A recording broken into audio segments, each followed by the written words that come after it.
Welcome everyone. Last class में हमने किया था ancient history top 200 test series 1 और आज हम करते हैं ancient history top 200 test series 2। ठीक है, फर्स्ट क्वेश्चन है बच्चों इसका आपका, Tripitakas are sacred books of which. Tripitaka किसकी पवित्र पुस्तकें हैं? तो देखो त्रिपिटिक जो है 3 पुस्तकें हैं, विनय पिटक, सूत पिटक और अभिधम पिटक। ये 3 की 3 बुकें रिलेटेड हैं बौद्ध धर्म से, तो इसका आंसर क्या होगा? बुद्धिस्ट। ठीक है, जैनिज्म से संबंधित जो पुस्तकें हैं उनको हम बोलते हैं अंगुत्तर निकाया या फिर प्रशिष्टि परव। ठीक है, तो वो जैन धर्म से संबंधित हैं। और हिंदू धर्म की पवित्र पुस्तक आपको पता है कि गीता है, और पारसी की पता है सभी को बाइबल है। क्वेश्चन नंबर 2 पे चलते हैं बच्चों। क्वेश्चन नंबर 2 है आपका, with which religion is Kaivalya associated. देखो बौद्ध धर्म में जो व्यक्ति ज्ञान प्राप्त कर लेता था उसको कैवल्य के नाम से जाना जाता था। ठीक है, तो इसमें आंसर क्या होगा? बुद्धिज्म। और जैन धर्म में जो होता था उसको अहर्ता बोलते थे। ठीक है, हिंदुइज्म हिंदू धर्म। ठीक है, हिंदू धर्म में जो ज्ञान प्राप्ति कर लेता उसको पंडित बोल देते हैं। ठीक है, नेक्स्ट आपका, the first Buddhist council was held at विच। प्रथम बौद्ध परिषद का आयोजन कहाँ पर किया गया था? तो देखो बच्चों, 4th बौद्ध संगति जो हुई थी वो कश्मीर में हुई थी और कनिष्क के द्वारा कराई गई थी। और जो 3rd संगति हुई थी वो पाटलिपुत्र में हुई थी जो अशोक ने कराई थी। और 2nd हुई थी वैशाली में। ठीक है बच्चों, कहाँ पे हुई थी? वैशाली में, जो सुंग वंश के शासक कालाशोक के द्वारा कराई गई थी। और पहली हुई थी राजगृह में जो आजाद शत्रु के द्वारा कराई गई थी। ठीक है, तो आंसर क्या होगा? राजगृह, आजाद शत्रु। ठीक है, नेक्स्ट क्वेश्चन पे हम चलते हैं। नेक्स्ट क्वेश्चन है आपका, Gandhara art is the combination of which. ठीक है, तो गांधार आर्ट जो है ये तस्वीरें बनाने की एक कला होती थी। ठीक है, तो ये जो गांधार आर्ट है किन 2 शैलियों का मिश्रण है? ठीक है, तो ये है आपका बच्चों इंडो ग्रीक शैली का मिश्रण है, या फिर इंडो रोमन शैली का मिश्रण है, इंडो इस्लामिक शैली का मिश्रण है, और Indo China.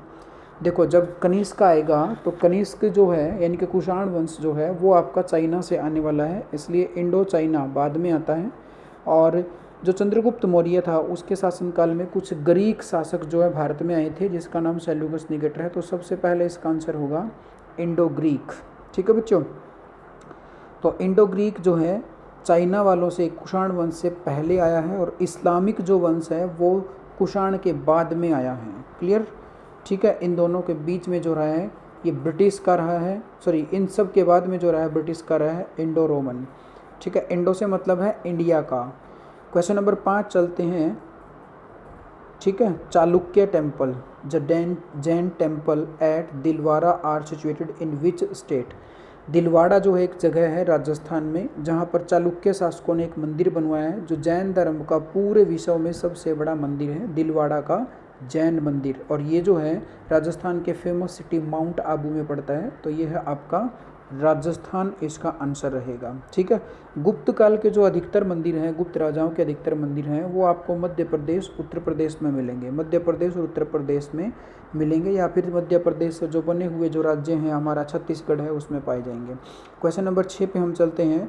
Vikramshila university was founded by which king. ठीक है, तो देखो बच्चों, चंद्रगुप्त मौर्य के शासनकाल में कोई विश्वविद्यालय नहीं था, अगर था तो वो था तक्षशिला में। ठीक है, जो कि आजकल पाकिस्तान में पड़ता है। कनिष्क जो है इसके शासनकाल में अगर फेमस था तो नालंदा विश्वविद्यालय था, जो था किसने बनाया था? कुमारगुप्त ने नालंदा विश्वविद्यालय की स्थापना की थी। और विक्रमशिला जो है ये स्थापना की थी बच्चों धर्मपाल के द्वारा। किसके द्वारा स्थापना की गई थी? धर्मपाल के द्वारा। क्वेश्चन नंबर 7 पे हम चलते हैं। हु वर दी पाट्रॉन्स ऑफ संगम। संगम साहित्य के प्रोटेक्टर कौन थे, उनके संरक्षक कौन थे? तो नायके, सोलंकी और पांडे। तो बच्चों जो पांडे शासक थे, ठीक है, कौन से थे? पांडे शासक। पांडे शासकों ने संगम साहित्य को काफ़ी प्रोटेक्ट किया था, इसको आगे बढ़ाया था। ठीक है बच्चों, नेक्स्ट क्वेश्चन है आपका question number 8। Which is the Mehrauli pillar in the complex of Qutub Minar primarily, ठीक है, फेमस फॉर। कुतुब मीनार में के परिसर में मेहरौली स्तंभ किस लिए फेमस है? लौकिक, उसकी ऊंचाई ज़्यादा है, ठीक है। स्किलफुल स्टोन कटिंग, उसके जो पत्थर हैं उनको बहुत एक योजनाबद्ध तरीके से काटा गया है। एक्सीलेंट क्वालिटी स्टील, ठीक है, या फिर बुद्ध की मूर्ति वहाँ पे है। तो इसका आंसर है बच्चों एक्सीलेंट क्वालिटी स्टील। इसका आंसर क्या है? Excellent quality steel. क्यों? क्योंकि ये एक ऐसा पिलर है जिस पे आज तक जंग नहीं लगा है। बारिश तूफान जो मर्जी आए हैं, इस पे आज तक कोई जंग नहीं लगा है। क्वेश्चन नंबर 9 पे चलते हैं। Which script was used in Ashoka inscription? Ashoka के शिलालेखों में किस लिपि का प्रयोग किया गया है? तो देखो बच्चों, मैं आपको बता देता हूँ कि इंडियन हिस्ट्री में जो सबसे पहले शिलालेख पाए गए हैं, यानी कि पत्थर के टुकड़ों पर कुछ लिखवा के उनको कहीं पर रखवा दिया गया है, तो ऐसे जो शिलालेख पाए गए हैं वो सर्वप्रथम सिर्फ अशोक के ही पाए गए हैं। शिलालेखों का फाउंडर भी इसी को, इंस्क्रिप्शंस का फाउंडर भी इसी को माना जाता है इंडिया में। और इसके जो शिलालेख पाए गए हैं वो पाए गए हैं मैक्सिमम ब्राह्मी लिपि में, ठीक है। किस लिपि में पाए गए हैं? ब्राह्मी लिपि में। नेक्स्ट क्वेश्चन आपका 10, who among the flowing was the court physician of Kanishka? ठीक है, कनिष्क के शासनकाल में कुछ फेमस विद्वान थे जिनमें से वसुमित्र है, नागार्जुन है, चरक है और पतंजलि है। अब ये कह रहा है कि इनमें से एक डॉक्टर कौन था, शल्य चिकित्सक कौन था, तो त्वचा को देख करके ही उसके रोग बता देते थे, ऐसे ये चिकित्सक थे। यानी कि इस समय में अल्ट्रासाउंड पेट्रासाउंड जो भी ऑपरेशन ये सब नहीं होता था जो आजकल होता है। तो ये सिर्फ त्वचा को देख करके या नाड़ी को देख करके इस समय के जो वैद्य थे वो उसकी उपचार कर देते थे और उसको बीमारी क्या है ये सब बता देते थे। और ये भी सही है, जैसे आजकल चला हुआ है कोरोना वरोना, ये सब चीज़ें उस काल में नहीं होती थी क्योंकि उस काल में नेचुरल चीज़ें मनुष्य यूज करता था, ठीक है। तो इसका आंसर आएगा बच्चों आपका चरक मुनि, ठीक है। और अगर आपसे क्वेश्चन पूछ ले इंडियन हिस्ट्री का सबसे प्राचीन वैद्य कौन है, तो वो भी आपका चरक मुनि ही आएगा, ठीक है बच्चों। नेक्स्ट क्वेश्चन पे हम चलते हैं। नेक्स्ट क्वेश्चन है आपका the Veda which deals with the rituals is known as? जो वेद, ठीक है, अनुष्ठानों से संबंधित है उसे किस नाम से जाना जाता है? अनुष्ठानों का मतलब है बच्चों अग्नि में आहुति देना। और अग्नि में आहुति कब देते हैं बच्चों? जब यज्ञ किए जाते हैं। और यज्ञ किस वेद में होते हैं बच्चों? यजुर्वेद में, ठीक है। यजुर्वेद में यज्ञ होते हैं और यजुर्वेद के ही दो भाग हैं, शुक्ल यजुर्वेद और कृष्ण यजुर्वेद। जो हम अपने 15-15 दिनों के पक्ष देखते हैं, दिनों के शुक्ल पक्ष और कृष्ण पक्ष, यानी कि 15 दिन में चांदनी रात होती है, 15 दिन में रात में अंधेरा होता है। तो वो सारे के सारे यजुर्वेद के ऊपर ही डिपेंड हैं। हमारा जो कैलेंडर है वो यजुर्वेद के ऊपर ही डिपेंड है। और ऋग्वेद जो है वो विश्व की सबसे ओल्डेस्ट बुक है। और सामवेद की अगर हम बात करें तो संगीत के जो 7 स्वर हैं, सारे गामा पा धा नी सा, वो सारे के सारे हमें सामवेद में सबसे पहले मिलते हैं। और अथर्ववेद जो है इन तीनों वेदों का मिश्रण है, ठीक है। अथर्ववेद वैसे जादू टोना से संबंध भी आप इसको बोल सकते हैं। क्वेश्चन नंबर 12 पे चलते हैं। The capital of Mauryan king was located at विच? जो मौर्य राज्य की राजधानी थी वो कहाँ पे थी बच्चों? तो मौर्य राज्य की राजधानी देखो पाटलिपुत्र थी, वैशाली थी, लुम्बिनी थी या गया थी? पाटलिपुत्र थी, वैशाली थी, लुम्बिनी थी या गया थी? तो मौर्य राज्यों की जो राजधानी थी बच्चों वो थी पाटलिपुत्र, ठीक है। वैशाली जो थी वो इससे पहले थी, जब गद्दी पर थे ये अपने बृहदर्थ वंश के शासक थे या फिर हमारे नागवंश के शासक थे। कोई भी राजा आया उसने अपनी कैपिटल चेंज करता रहेगा, लेकिन मौर्य काल में जो ज़्यादा लंबे समय तक रही वो पाटलिपुत्र रही है। लुम्बिनी में जो है ये अपना गौतम बुद्ध का जन्म हुआ था और गया में इनको ज्ञान की प्राप्ति हुई थी। क्वेश्चन नंबर 13 देखते हैं बच्चों। क्वेश्चन नंबर 13 है who among the flowing was the first grammarian of the Sanskrit language? अब ये कह रहा है कि संस्कृत लैंग्वेज का प्रथम ग्रामेरियन कौन था, यानी कि संस्कृत लैंग्वेज की ग्रामर किसने लिखी है? तो कलहण इसका आंसर नहीं होगा, मैत्रेयी भी इसका आंसर नहीं होगा, कालिदास में और पाणिनि में आप दोनों पजल होंगे। तो देखो बच्चों पाणिनि जो है वो मौर्य काल के बाद का है और कालिदास जो है वो गुप्त काल का है। तो मौर्य काल पहले आता है अकॉर्डिंग टू गुप्त काल, इसलिए इसका आंसर होगा पाणिनि। पाणिनि ने एक पुस्तक लिखी है जिसका नाम है अष्टाध्यायी। ये पुस्तक लिखी है पाणिनि ने। इसी पुस्तक को संस्कृत ग्रामर की रचना मानी जाती है, इसी पुस्तक से संस्कृत की रचना मानी जाती है। और आप सबको पता है कि संस्कृत जो है विश्व की सभी लैंग्वेज की जन्म जननी मानी जाती है। नेक्स्ट क्वेश्चन है क्वेश्चन नंबर 14, टू विच गणराज्य गौतम बुद्धा बिलोंग, जो हमारे गौतम बुद्ध हैं वो एक शाही परिवार से संबंध रखते थे, लेकिन उसके बावजूद भी वो साधु बने। और महावीर स्वामी जो हैं वो भी एक शाही परिवार से संबंध रखते थे, उसके बावजूद भी वो क्या बने, एक साधु बने। क्योंकि इनके शासनकाल में इनके जो पिता थे उन्होंने भविष्यवाणी कराई थी इनके पुरोहित से, तो उन्होंने भविष्यवाणी की थी कि या तो ये बहुत बड़ा साधु बनेगा या बहुत बड़ा राजा बनेगा। ठीक है, तो इसके चलते महात्मा बुद्ध के पिता ने और महावीर स्वामी के पिता ने ये लगा कि भाई अगर ये साधु की प्रवृत्ति में चले गए तो क्या होगा कि हमारे साम्राज्य का उत्तराधिकारी कौन होगा, हमारा साम्राज्य अस्त व्यस्त हो जाएगा। इसलिए उन्होंने क्या किया, इन दोनों की, महावीर स्वामी की और गौतम बुद्ध की, ठीक है, हालांकि दोनों अलग अलग साम्राज्य थे, अलग अलग पिता की संतान थी, इन दोनों की छोटी उम्र में ही शादी हो जाती है। तो हमारा क्वेश्चन यहाँ से आता है, गौतम का गणराज्य जो था बच्चों वो था शाक्य गणराज्य। कौन सा था, शाक्य गणराज्य। ठीक है, Harshavardhan, Harsha moved his capital from Khalistan to Khalistan. ठीक है, हर्षवर्धन ने अपनी राजधानी कहाँ से कहाँ चेंज की थी। तो देखो बच्चों, हर्षवर्धन एंशियंट इंडियन हिस्ट्री का सबसे लास्ट हिंदू राजा माना जाता है। इसके बाद कोई हिंदू राजा नहीं बना है। तो हर्षवर्धन जो है, इसकी बहन थी राजश्री, जिसकी शादी की गई थी कन्नौज के राजा के साथ, जिसका नाम था ग्रहवर्मन। और ग्रहवर्मन के साथ शादी करने के बाद ग्रहवर्मन का जो दुश्मन था वो था बंगाल का शासक शशांक। तो शशांक ने, ठीक है, कन्नौज के शासक ग्रहवर्मन की हत्या कर दी थी। और उसके बाद, ठीक है, कन्नौज के शासक ग्रहवर्मन की हत्या करने के बाद कन्नौज को अपने अधीन कर लिया था और हर्षवर्धन की बहन को बंदी बना था शशांक ने। ठीक है, तब हर्षवर्धन ने युद्ध में विजय प्राप्त की और कन्नौज के जो शशांक थे उसको पराजित किया और अपनी बहन को यहाँ का क्षेत्र वापस दिया कन्नौज का। और थानेसर उसमें उसकी राजधानी हुआ करती थी, बाद में इसने कन्नौज को राजधानी बना लिया। तो इसका राइट आंसर होगा थानेसर से कन्नौज। दिल्ली से देवगिरी राजधानी बनाई गई थी मोहम्मद बिन तुगलक के द्वारा। मोहम्मद बिन तुगलक के द्वारा दिल्ली से देवगिरी राजधानी बनाई गई थी, याद रखेंगे इसको। Question number 16, Aryabhatta and Kalidas were in the court of which Gupta emperor. ठीक है, आर्यभट्ट और कालिदास किस शासक के समकालीन थे, किस गुप्त शासक के समकालीन थे। तो यहाँ पे जो फेमस क्वेश्चन रहता है, एक तो आपसे पूछता है समुद्रगुप्त के समकालीन कौन है, तो इनके समकालीन है हरिसेन, जिन्होंने एक पुस्तक लिखी है जिसका नाम है प्रयाग प्रशस्ति। ठीक है, प्रयाग प्रशस्ति या इलाहाबाद पिल्लर बोलते हैं उसको, इलाहाबाद पिल्लर, इलाहाबाद स्तंभ भी बोलते हैं। ठीक है, तो ये समुद्रगुप्त के शासनकाल में था हरिसेन, और चंद्रगुप्त के शासनकाल में आर्यभट्ट और कालिदास दोनों थे। तो इसका आंसर होगा चंद्रगुप्त द्वितीय। नेक्स्ट क्वेश्चन है आपका, what is the means of Mohenjodaro in Sindhi. Sindhi में मोहनजोदड़ो का क्या अर्थ है। The city of evils spirits, बुरी आत्माओं का नगर मानते हैं। The food of Pashupati, Pashupati का भोजन मानते हैं। The land of Shiva, Shiva की धरती मानते हैं। And the mound of deads, ठीक है, जो मुर्दों का